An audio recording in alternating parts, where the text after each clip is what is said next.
Hi, I'm Merrill Perlman. I am the president of Merrill Perlman Consulting, which does all sorts of training, freelance editing, and I teach journalism. I worked for 25 years as an editor at the New York Times. When I left in June of 2008, I was in charge of all, at that point, 150 copy editors. I want to talk a little bit about accuracy and why it's important and why it's your responsibility, regardless of what your job is, in producing some content for a website, for your own blog, even in your own tweets.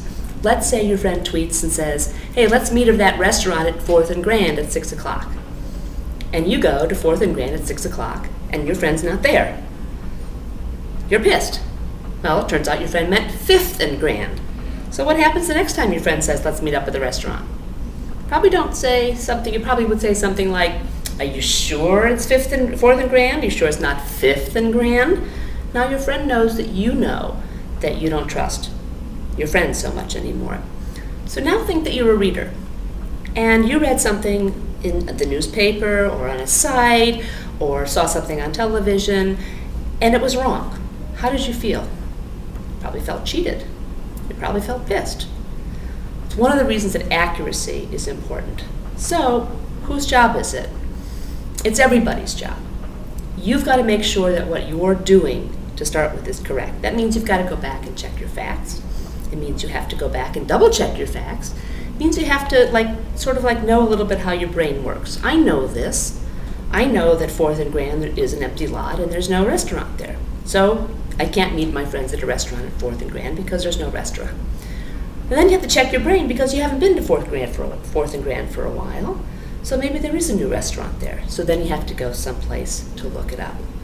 So you're responsible regardless of where you are in the process when you produce content.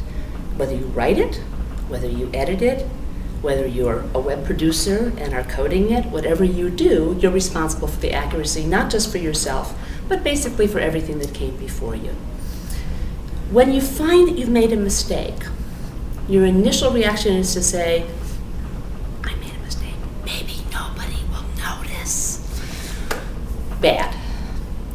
Everything lives on now in cyberspace. Your error is going to be picked up by somebody.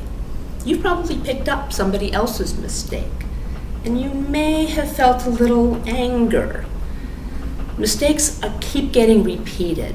There are classic mistakes that keep getting repeated. It's because somebody didn't stand up and say, I was wrong. I need to correct this. And nowadays on blogs, you need to let the reader know that you were wrong, that you corrected it. So the reader trusts you. If you give bad information to a reader or a viewer, the first thing that's going to happen is the reader's going to stop trusting you. The reader's going to stop trusting the publication.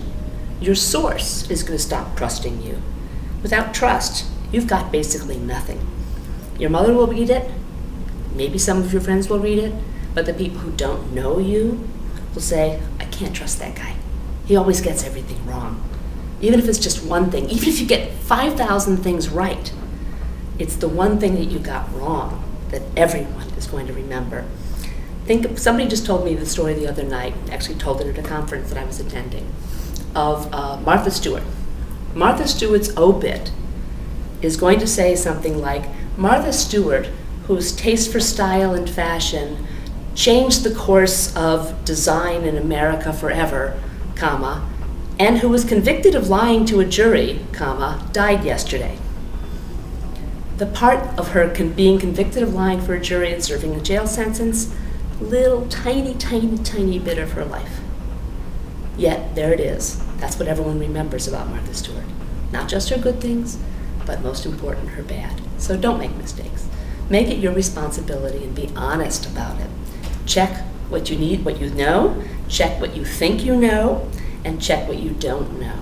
Because even if you think you know something, it might have changed and you want to go back and look at it again.